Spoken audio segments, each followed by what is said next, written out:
นี่คือไม้กลายเป็นหินเลยนี่คือไม้กลายเป็นหินของพระข้าปานคำผสมนี่แหละอันนี้ต้นไม้ได้กลายเป็นหินได้มานานแล้วสมัย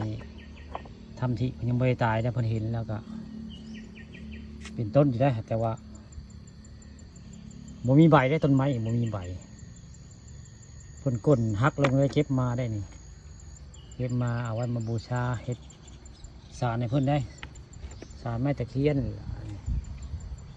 ตอนเช้ามันนี่พวกข้าปานคำผสมมาว่ามาจาเรื่องไม้ต้นไม้กลายเป็นหินได้นี่ก็ไม้เป็นหินมันล่มลงเลยเก็บมาเห็ดมาค้ำคูขึ้นซ่านว่าไงนี่ไม้เนี่ยไม้กลายเป็นหินนี่มาแต่พูดแต่พาคุณแล้วนี่แต่นี่ได้ในน้ำได้นี่ตัวนี้ได้ในน้ำได้อันนี้ก็ไม้กลายเป็นหินแต่ว่าอยู่ในน้ำอันนี้พระเจ้าว่าเทวดาพ่นสิ่งศักดิ์สิทธิ์อยู่ได้ในอันไม้กลายเป็นหินแต่อยู่ในน้ำได้อันนี้อาจจะเพราะว่าภาษาเล็กไรแพ่นาคภาษาผู้ข้ากับพยักดอกกันแต่ได้เอามาไว้มาเนื้อซาดอะไรไงไม้แกเป็นหินนี่ลาจะได้เอาไว้ในเนื้อซาดไม้ได้หักเป็นหินไม้ก็ได้ไม้แต่เป็นหินได้แต่ผู้เฒ่าแก่เขาจะว่ามันเป็นอันศักดิ์สิทธิ์ได้นี่มีเทวดาสิ่งอยู่ในหินนี่แหละในไม้นี่แหละนี่ไม้กลายเป็นหินไม้นี่นั่นผูกขาเอาไว้ในเรือนศาลนะอันนี้ต้องเอาไว้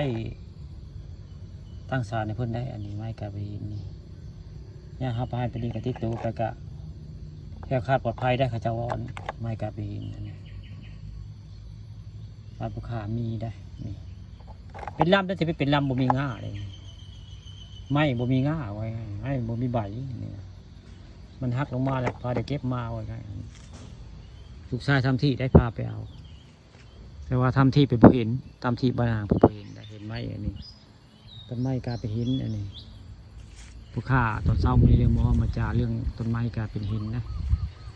บริเวณบ้านผู้ฆ่าอะไรศาลไม้ตะเคียนทองต่างซื้อคนบริเวณหลังบ้านผู้ฆ่าอะไรไม้กลายเป็นหินเพราะว่าบูชาเจ็ดชาในเพิ่นคำคู่ง่ายๆคำคู่ผู้ฆ่ากับฝึกเล็กหลาเทื่อได้ฝึกเล็กถึงห้วยหลาเทื่อได้นั้นเอาเพิ่นมาค้ำมาคูนแหละถึก3ตัวหน้าก็ถึกได้2ตัวหน้าก็ถึกได้อันเอาเพิ่นมาอยู่นำลอตเตอรี่3ตัวหน้าเคยถึกหลายใบได้หลาเทื่อแล้วง่าย2ตัวหลังก็เคยถึกมาคำคูณเสียอันเนาะ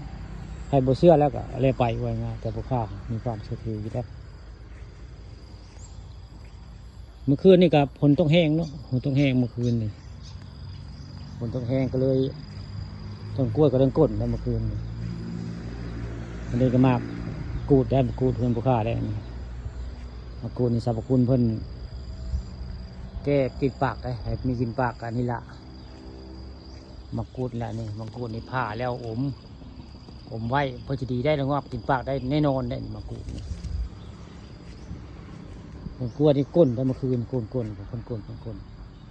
ฝนตกแห้งก้นกล้วยเมื่อคืนนี่ย้อนตอนนี้บก้นน้ำนี่มะกล้วยหอมนี่บก้นได้กล้วยหอมกล้วยงามแบบนี้เพิ่นพยายามก้นตัวนี้ยังคักก้นแต่พอแห้งนี่แหละกล้วยหอมก็มีในบ้านบุคคา